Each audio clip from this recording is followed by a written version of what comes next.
Hey, what's going on everybody? Jason here, and welcome back to another Black Ops Cold War Zombies video. Today, we have an unexpected update in Black Ops Cold War. So as you guys can see on screen, Treyarch just re-added the final Onslaught LTM that was previously in the game for the life cycle of Black Ops Cold War. This is Onslaught Elite. And if we go ahead and take a look at the info for Onslaught Elite, for those of you who don't know what this game mode is, it says, the Dark Aether grows even stronger. Every surge wave contains an elite enemy. The barrage of elite enemies provides a higher challenge, but also more chances at rewards. It also looks like that we have a brand new reward here for Onslaught Elite. If we are able to clear 20 surge waves, we get a special blueprint for what looks like the Groza. So here we go, everybody. Let's go ahead and jump right into Onslaught Elite. We can choose between Yamantau and Apocalypse. I'm gonna go ahead and choose Apocalypse. I enjoyed Apocalypse in Black Ops Cold War. Alright, here we go, everybody. Hopping into Onslaught Elite here on Apocalypse. From what I remember playing this game mode from last time, it was pretty fun, so let's go ahead and see what we get here as our first elite. Looks like a Mangler, and we didn't even see him.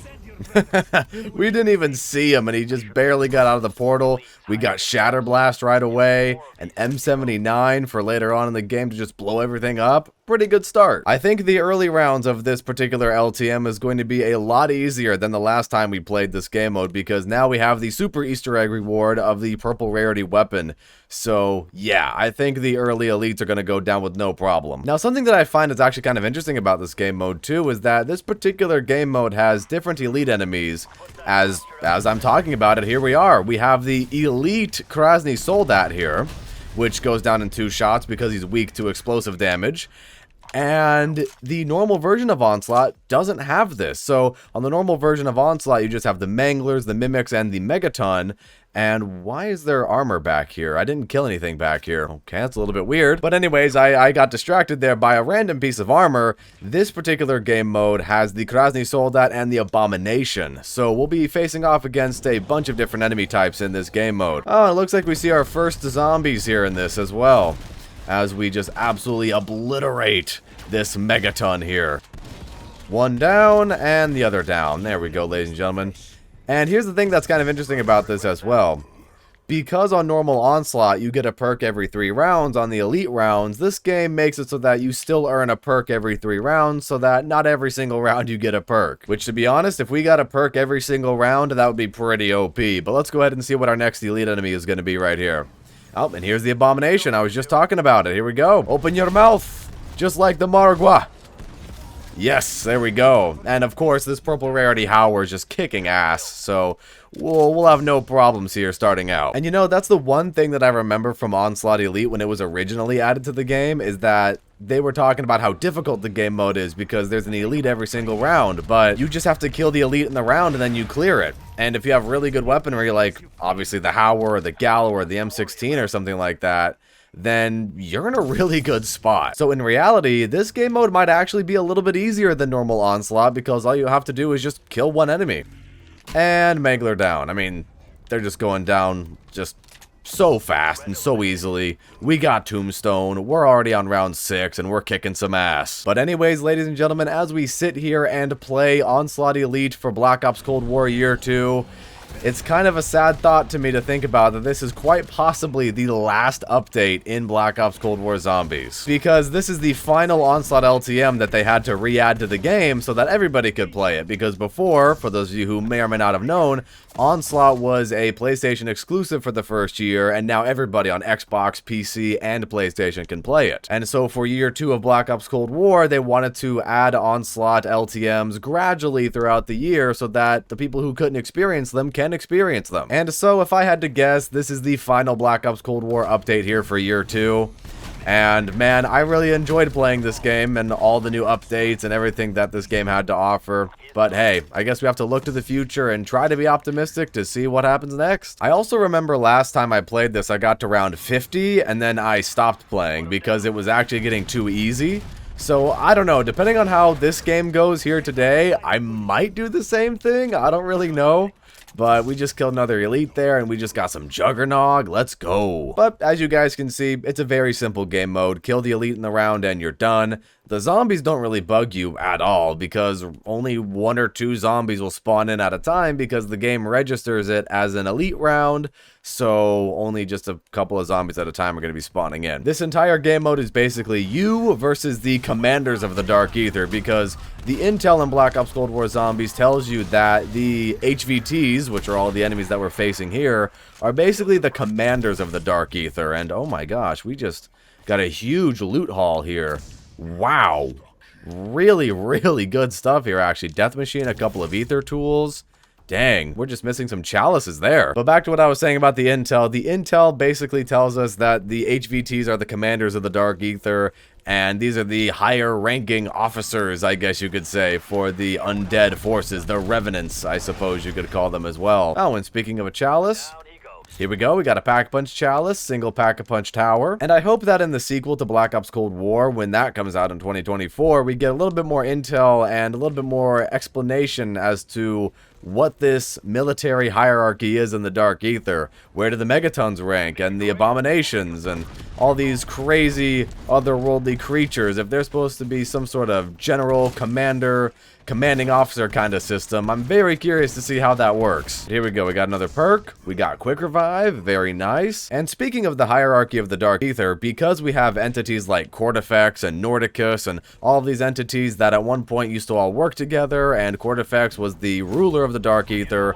Nordicus was the general for Cortifex, so it's a really interesting thought to think about, actually, when it comes to facing the HVTs and facing all of these enemies and seeing where do the Manglers rank. But here we go, everybody. We're already on round 15 with this. This game is going by so quickly. Oh, it's another Krasny Soldat, and he's down.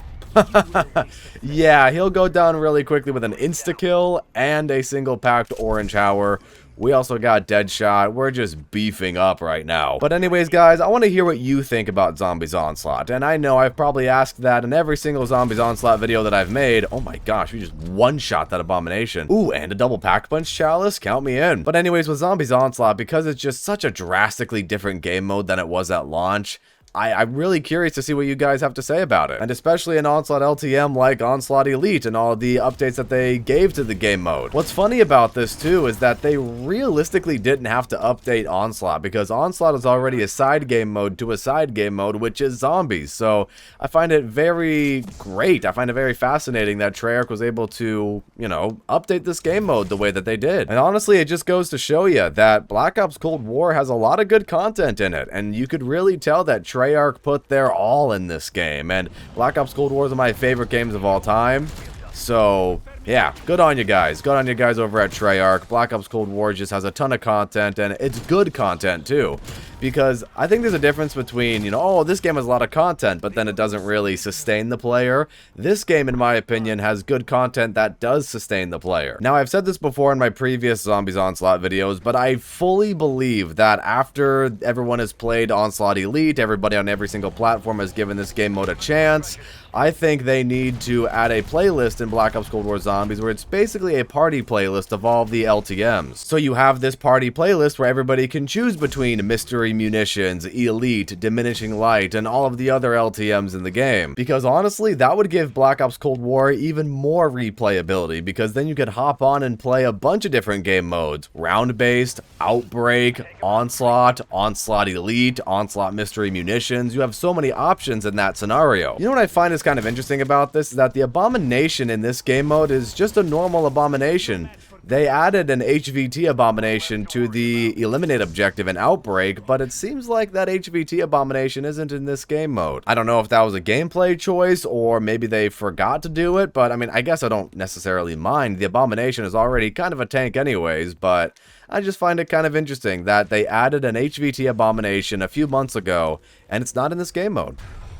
The game just needs to stop giving me insta-kills at this point, too. I mean, that's the main thing that is just making us absolutely destroy these HVTs. Every single time I kill one of them, it gives me an insta-kill. I wonder how this game mode would have been if there were multiple HVTs spawning in at the same time. So you had multiple Megatons, multiple Abominations at the same time. I wonder how this would have played differently. You know, we have Ring of Fire in our back pocket just in case we have to output a little bit more damage, but, I mean, take a look at the damage we're doing already. we're just absolutely demolishing these HVTs. And that's another one dead. So, yeah, I think I'm going to do the same thing I did last time when I played this game mode, is I'm going to get to round 50. That's going to be the goal. And then exfil by ending the game. Because I think everyone could pretty easily make it to a really high surge on this game mode. Surge 100, 150, something like that. Because, you know, you just have to kill the one enemy. So, yeah, I think we're just going to cap ourselves at 50 for this particular video. Oh my goodness, now we have a triple pack-punch chalice on our Howard. My goodness, we are super powerful. You know, the FFAR isn't actually that bad. I might grab the FFAR, grab this chalice and the Aether tool, and I don't know, let's see how this does against our next elite enemy. And of course, we got to put our hieroglyphic heat blueprint on the FFAR because this thing looks really cool. And it looks like we have a mangler to go along with it. Ooh, definitely not as good as the Howler, but at least we're doing a little bit of extra damage. Yeah, the FFAR isn't as good as I thought it would be right now, but that little extra fire elemental damage that we were doing really helped out a lot. But we do have a double pack chalice here for us. You know, I think the funniest part about this game mode, in my opinion, is looking at the scoreboard. Because on a normal game of zombies, round 27, or round 28 rather, we just switched to, you wouldn't have 73 kills. So I think it's actually kind of funny to see that we only have 73 kills. Yeah, we definitely have to get this thing triple pack-a-punch. Got to get that golden chalice for our FFAR. And there we go. We gradually killed the Krasny Soldat. Ooh, and speaking of gold chalices, let's go ahead and take a chance. Oh, here we go. Golden chalice for the M79. Awesome. But it does seem like giving triple pack-a-punch on the FFAR was the move here, because the FFAR is doing really well right now. And there we go, guys. Our final perk, Elemental Pop. And now we're all perked out. We have another golden chalice here, which I kind of feel bad wasting, but all of our weapons are upgraded. All right, well, here we go, guys. This is about to be round 31. We have an abomination here. Oh, and with an insta-kill. Again, this game is just giving me so many insta-kills that it's making this game mode way easier than intended.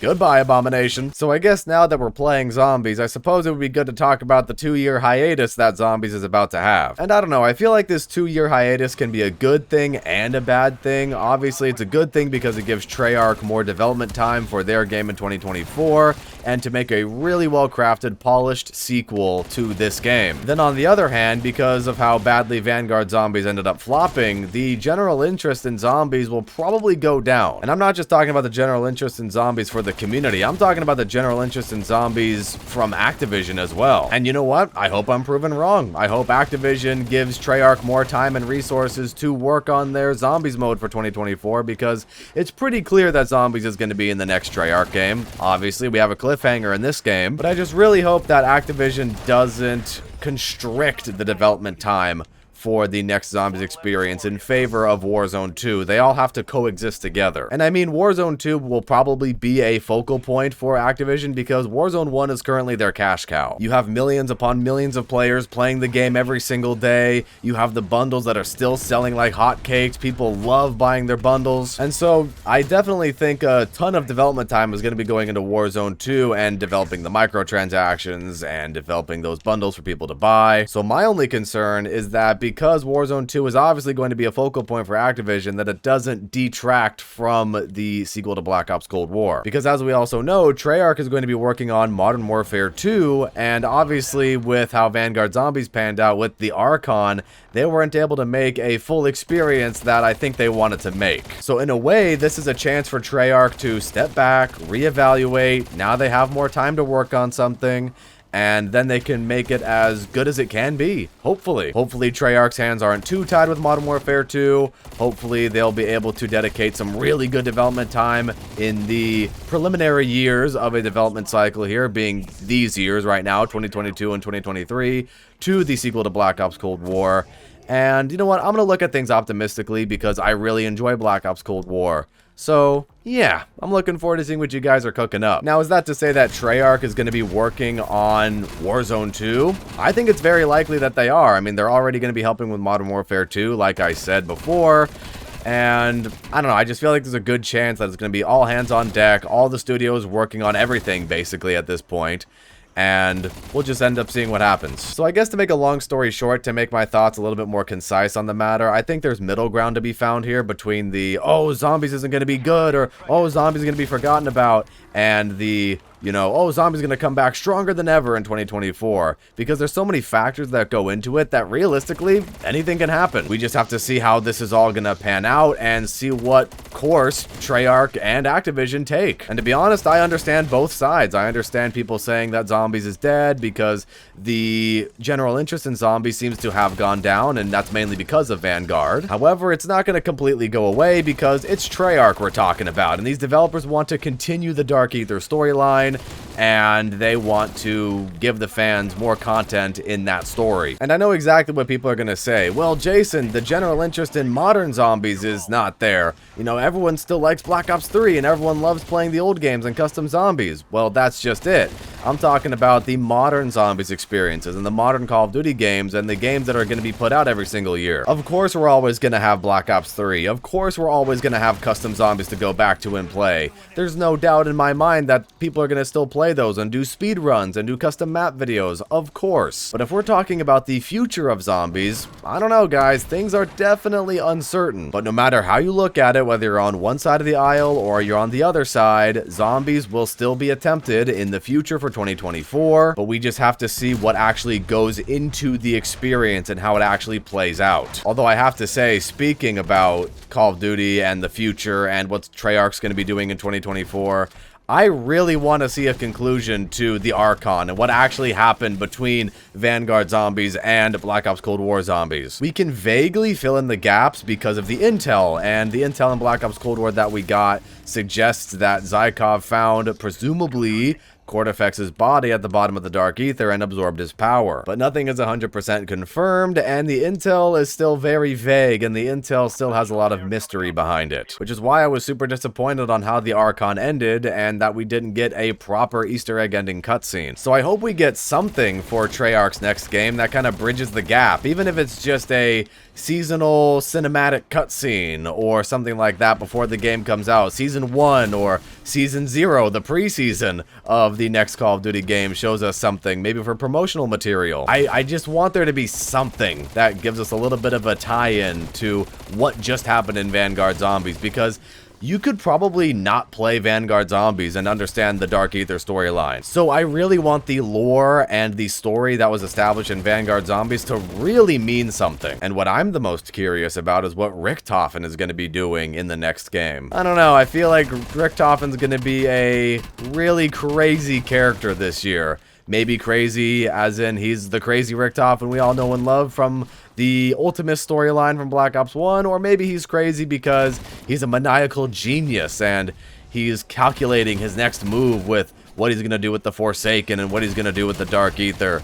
But, I don't know, Richtofen is going to be a very interesting character to see come back into the fray. And you know, one other thing that I have to mention about the next Call of Duty game. I know a lot of people don't really like the operator system, and they say it gives the game less personality. I tend to disagree because certain operators do have personality to them, and the operators that you get to play as often appear in the campaign. I know there are the exceptions, right? Like Bulldozer and Sala and a bunch of other operators that aren't in the campaign. I know there are some exceptions, but sometimes the voice acting is just that good that it makes those characters likable just as operators. But anyways, I digress. I know a lot of people don't like the operator system, so here's how you solve that. And this is just my personal opinion, so if you guys have any other ideas that you want to share in the comments, feel free to do so. You have a base crew. You have a set crew for your zombie storyline. You do the Easter egg with them, they have special Easter egg quotes, they interact with things around the map that produce special voice lines, and that would be your set crew for the map. However, once you complete the Easter egg with that set crew, you can go back and do the Easter egg with whichever operator you want. So you can go back and do the Easter egg with the canon characters, or you can go back and do the Easter egg as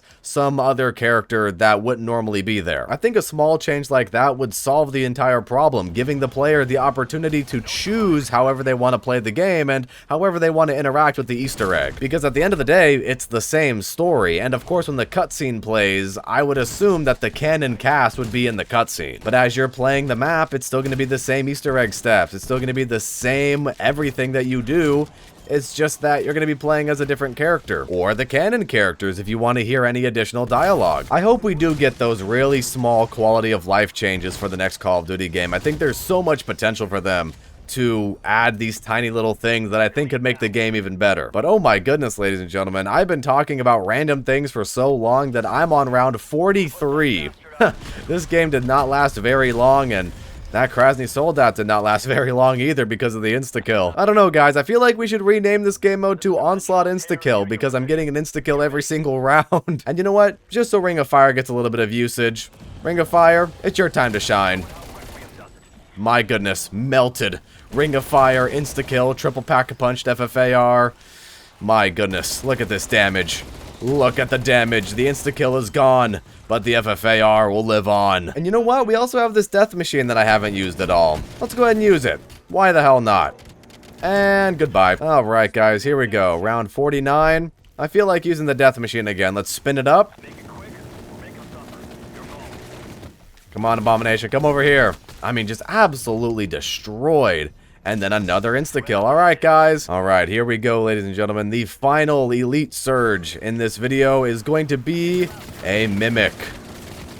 And, ooh, I almost used the remaining ammo on the death machine for the Mimic, but, oh. And there we go, ladies and gentlemen. That is round 50 completed. And I think it's time we exfil from Apocalypse here. And by exfil, I mean we're gonna quit the match, but here we go, guys. That was Onslaught Elite, added back to Black Ops Cold War for Black Ops Cold War Year 2. I really enjoy revisiting these LTMs, but what do you guys think about Onslaught Elite? Feel free to share your thoughts in the comments. Anyways, guys, that's it for this video, and I hope you all enjoyed. If you did, leave a like and subscribe if you're a brand new viewer, and check out all the links down below in the description so you stay up to date with everything that I do. And with that said, have a fantastic rest of your day or night, depending on where you are in this crazy world, and I'll see you guys next time.